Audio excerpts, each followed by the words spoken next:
Po natin ating regular Tuesday Breakfast Forum, ang The Forum ng CMN CBCP. At panoorin po natin, of course, si Monsignor Tigura at magsasalita siya doon lang sa usapin ng sponsorship ni Senador Miriam Santiago sa Reproductive Health Bill dyan po naman sa Senado. Of course, si Eric Panala at mamaya darating si Archbishop Cruz. Doon po naman sa ang tawag yata hindi na mga exhibitor kung hindi mga exhibitionist na isang takasan ng panlalait sa mga mananampalatayang Kristiyano.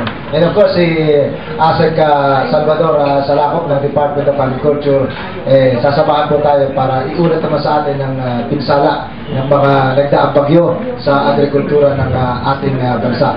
Unahin natin si Monsignor. Monsignor, magandang umaga po sa inyo.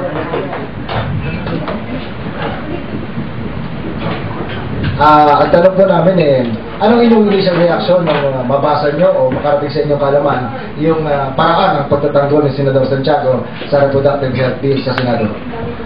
I heard the lady senator last night sa early evening news. With all respect, may mga good points na that she brought up from the theological point of view. Ang maalaala ko lang, as was reported by the TV network that I was watching, two important points. Una, yung sinabi niyang one must listen to his conscience kahit na ito ay against the teachings of the church. At ang pangalawa ay to follow the teachings of the so-called liberation theology, according to which theology, the message of Christ must struggle against the oppressive social forces. I know that Senator Defensor took up theology. I think she has a master's degree in that. But I must admit that I have some points of disagreements with how she presented her theological points. For one thing, according to our theology, an upright conscience or an upright, well-informed conscience can never go against the teachings of the church, because the church is in fact one of the formators, taga-turo, taga-educate ng conscience. We have to distinguish conscience as a religious experience, as a religious disposition, from mere human intellectual capacity. Ang tinuturo po ng simbahan ay conscience is not an independent personal capacity to decide what is right and what is wrong.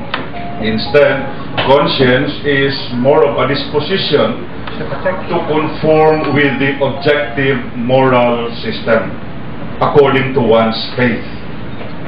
Be that faith Christian, non-Christian, or maybe Islam or Buddhism. So, pag sinabing conscience, hindi lang po ito human reasoning, hindi lang po ito philosophy, hindi lang po ito rationalization.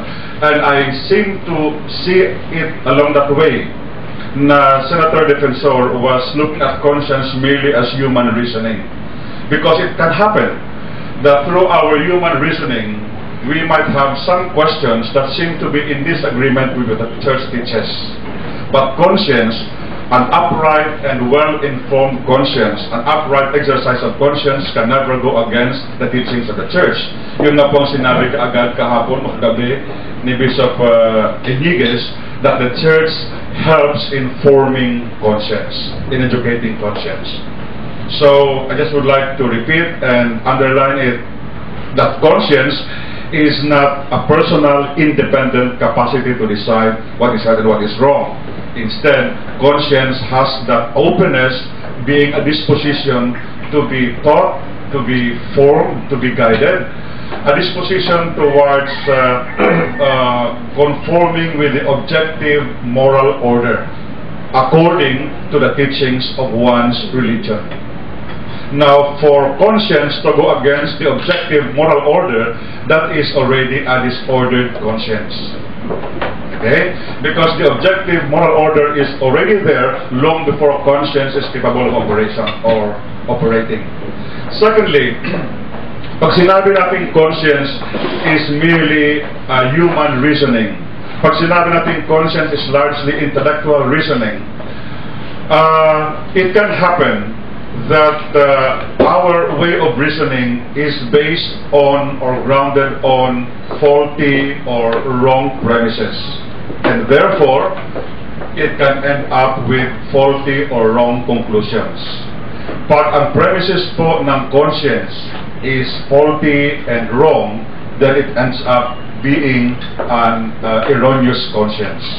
Kahit pa sabihin natin ginamit ko ang konsyensya ko, malinis ang konsyensya ko, pero kung ang premises mo, ang binasihan mo ay wrong and faulty promises, you end up unconsciously with erroneous conscience.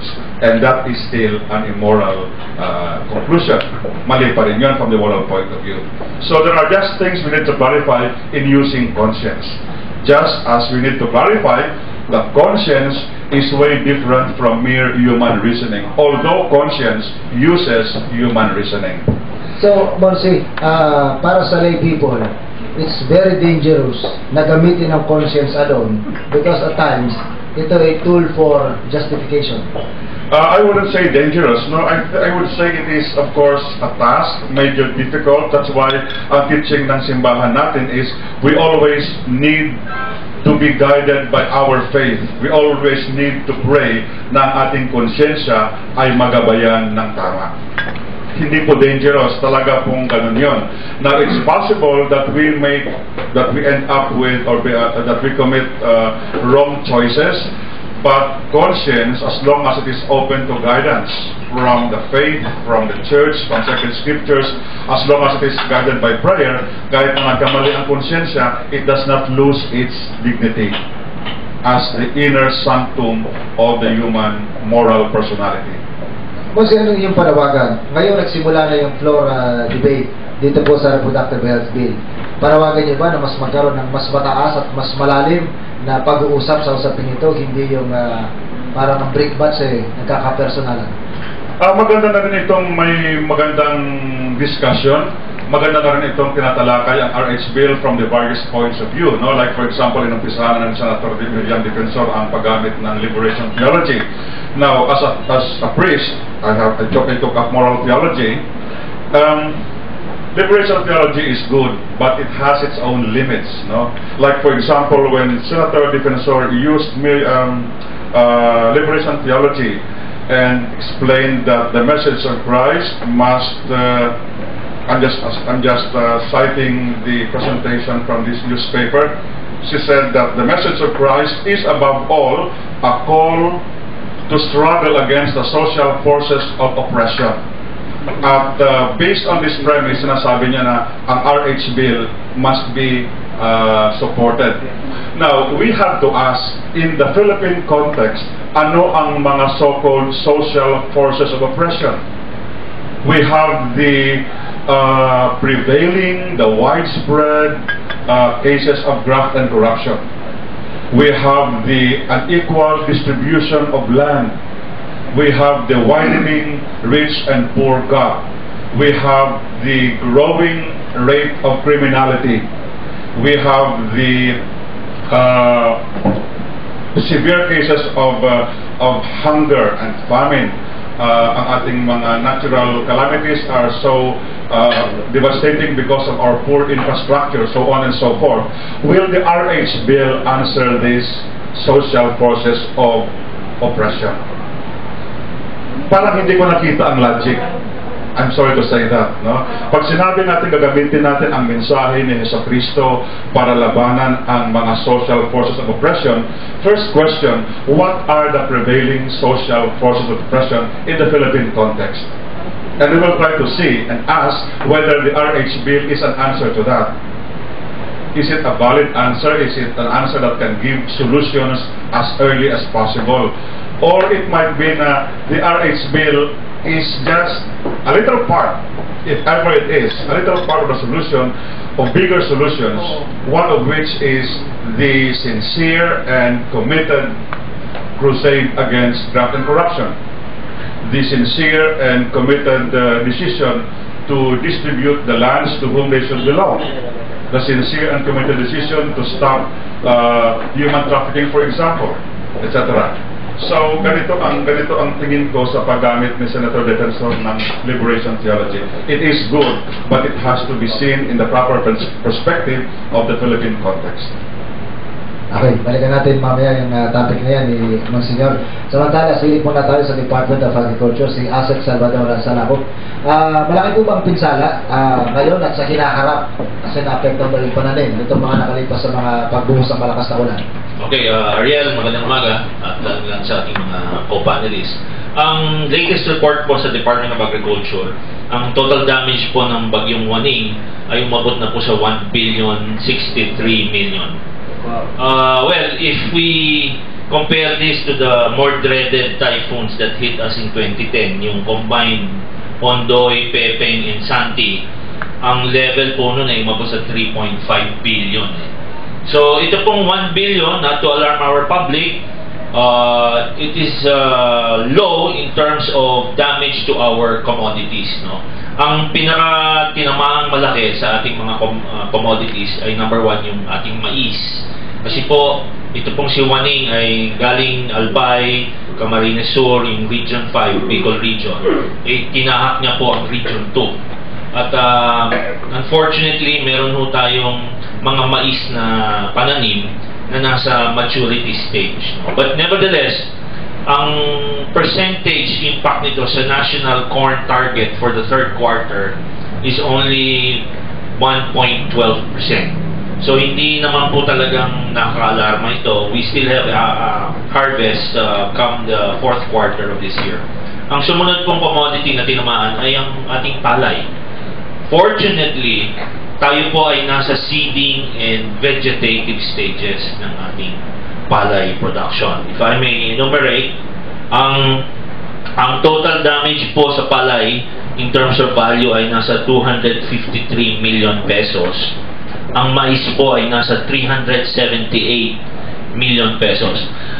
Something to look positive from this Waning visit. We should recall si Governor Boji ng Boji D ng Region 2 ay nag-announce pa nga po na nagkakaroon pa ho sila ng cloud seeding operations before Typhoon Waning hit our country. So, with regards to palay, ito pong damage na 253 million pesos is only 0.12% of our national target for the third quarter. So again, very small pong damage impact nito. At kumpletuhin ko na lang ho ang damage to the other commodities. For high value crops, andito po yung ating kagulayan, nasa 14.6 million pesos. Sa livestock po, particularly goats and cattle, nasa 2.8 million pesos lang po. So generally, Ariel, we would like to announce na not to panic, not to cause fear sa ating mga mamamayan. Food supplies, and I will add, food prices are very, very stable. This morning, I got a report, we monitored 21 major markets in the National Capital Region. Wala pong paggalaw ng kapresyohan at the retail side ng ating agricultural commodities. Asset Doy, bakit inabot ng ulan yung i-harvest ng corn? Well, alam nyo, again, this is the result of climate change. Ito ba there was a break. Nahuli ba yung forecast ng Pag-asa? Hindi naman. In fairness to Pag-asa, we rely on their forecasts. And I will say, Pag-asa is doing a good job, and specifically for our production calendar needs, no, ng ating mga magsasaka at ng mga mangingisda. But yung sabi nga ng ibang complaints ng ibang governors, pagka nagkaroon ng local dissecting of this, doon medyo lumilihis, no. But we rely on the Pag-asa forecast, yung typhoon path, yung kanyang arrival, yung kanyang level of water that could result to destruction of our fields. We rely on that. Ngayon, may nagpapalusot, Ariel. Yung tanong mo, bakit tinamaan yung corn? Doon po sa region ko, sabi ko nga, Governor Boji D even announced that they had cloud seeding operations. Ibig sabihin, so 2 weeks before Waning struck, they had relatively dry climate. And that is why yung ibang mga farmers nila, alam niyo naman ang ating mga farmers, they also do hedging.